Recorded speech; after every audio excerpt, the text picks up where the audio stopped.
Hi. Hello, everyone. We receive regular pokes in our comment section on an issue that obviously is a carryover from the JW days, the commitment days, that ex-JWs or faders can't seem to shake off, and that is 3 of their pet proof texts on the name issue are in this very chapter that we're going to discuss now, John 17. Verse 3 obviously is the most famous proof text here. I don't think I have to tell you what John 17:3 says, but we will visit that too. The 2 we want to concentrate on at first, though, are the ones that have directly to do with the name issue. And they are John 17 verse 6 and verse 26. So we'll read them now and then go over the context, the immediate context of both of these references. I have made your name manifest to the men you gave me out of the world. They were yours, and you gave them to me, and they have observed your word.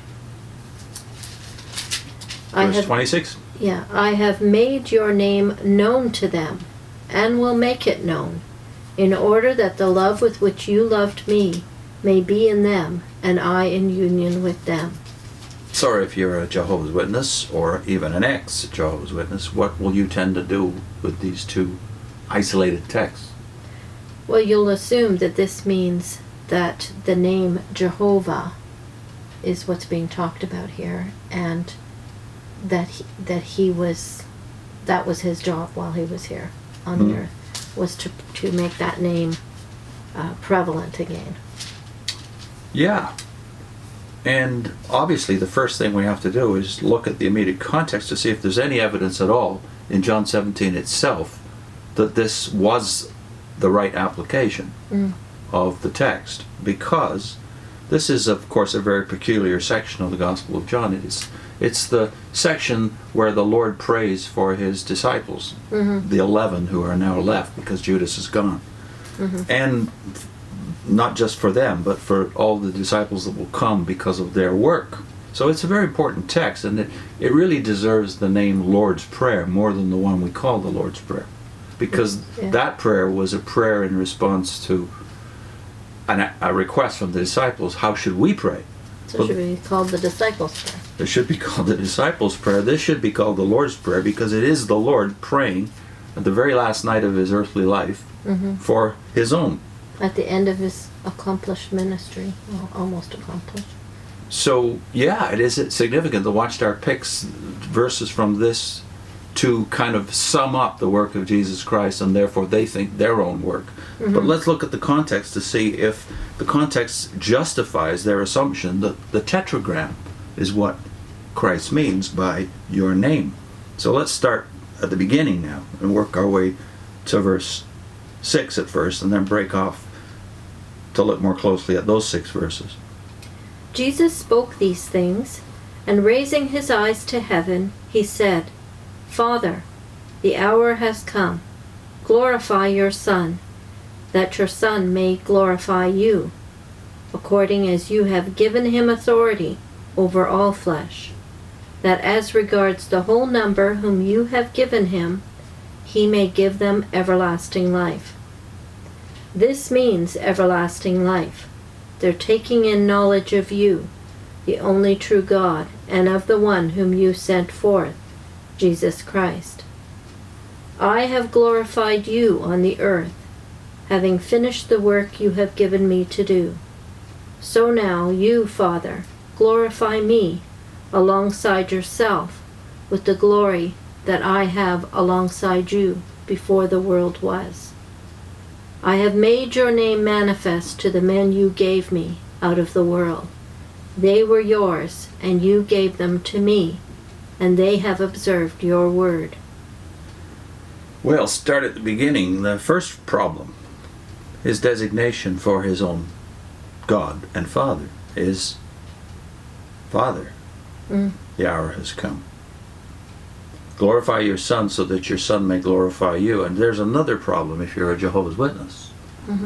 Just as in the so-called Lord's Prayer, that is in Matthew chapter 6, verses 9 and 10, when he's asked how we should pray, the disciples should pray, he says, You should Our say, Father. Our Father. and then the second petition is, hallowed be thy name, thy name. And we think, of course, that's Jehovah too, but even there, it's name, Father. Yeah. Again, here, Father. And maybe the emphasis should be on the hallowed. Glorify, right? Hallowed, Glorify God. Or, sanctified, glorified. And then here you have the same concepts married together again. The glorification of the Father, but now you have another point beside it, which is the glorification of the Son. Do we see that when we're Jehovah's Witnesses? I don't think so, because you really think in terms of Jesus as being an angel, first of all, coming down, becoming a man, doing a job, and then going back and being an angel again. So you don't think of him having lost anything. Sacrificing his glory to become A man. a man. Yeah. Yeah, so that concept isn't really in your mind so much. You just think he's a materialized angel. So what you won't see here, one is Father, and you won't see the glory of the Son alongside the Father. And then you won't see, what you will see in verse 2 though, is you have given him authority over all flesh. You will see given, but you won't see all as clearly. Yeah. If he has all authority, what authority doesn't he have? This reminds me of the text in Philippians 2 where we're told that the Father will give him a name above every name. Well, what is that name? Yeah. We won't answer that here, of And course. in verse 2 it says that he's the one giving the everlasting life. Yeah. That this is what has been given him, that he may give them everlasting life. Yes, he now has the ability to give everlasting life. Did he have it before? Well, that depends on who you ask. Michael the Archangel certainly never had the ability to give everlasting life. So why would an incarnate Michael the Archangel have that ability? Unless we're missing something, and that is, well, the Michael component is not there, but we'll put a link to that too in one of these videos. What does the Bible have to say about Michael? But that's another subject. But also then there's our most famous proof text, which is verse 3. Yeah. And I interestingly came across the variation that in the Silver Sword version of the New World Translation, Yeah, they've changed it. they've somewhat. changed it, and in a good direction. But because in there it says this Well, means. this one says this means everlasting life. Does it say means in that one? This means everlasting life. It So should they be leave in that Greek. part. This is everlasting life. That's what the Greek says. But the next part they've improved. Yeah. So in this one it said they're taking in knowledge of you, the only true God. Well, that's in the footnote, that's an alternate rendering. But the rendering in the text now is they're coming to know you. So at least they've gone in the direction of this is not about accumulating knowledge, education. This is about a relationship, Yeah. knowing. I have The the big brown one because I like the big letters. But it also in the footnote said, or they're knowing you. In the footnote, it did Yeah. say that. Yeah. They've also got the second designation of God, which is only true God. So he's been called now Father and now God. And of course they will see only true God of the Father and then ask the question, which is a good question. I'm not saying we should dismiss it. How can God the Father be the only true God if you say Jesus Christ is also God? Okay, that's also a future video. The one whom you sent, Jesus Christ, I have glorified you on the earth, having finished the work you have given me to do. And then the summary of the work, but also the result of Christ's glory, which glorification, I guess we should call it. So now, Father, glorify me at your side with the glory that I had alongside you before the world was. So that indicates he once had this glory already. He's not being given a promotion because of what he did on earth. He Yeah. had the glory he's going to have again. He gave the glory up in order to come to the earth and be a man. Yeah. So, again, a third designation of God, Father, for the second time. I have made your name known. So there's the climax, of course, the point the Watchtower wants to make. I have made your name manifest or known to the men whom you have given me out of the world. Well, so far all we've got is Father and God. So if we press on to verses 7 through 12, there's a few more complications if you're a Jehovah's Witness. Okay. They have now come to know that all the things you gave me are from you, because the sayings that you gave me I have given to them, and they have received them, and have certainly come to know that I came out as your representative, and they have believed that you sent me forth. I make request concerning them. I make request not concerning the world, but concerning those you have given me, because they are yours. And all my things are yours, and yours are mine, and I have been glorified among them. Also, I am no longer in the world, but they are in the world, and I am coming to you, Holy Father.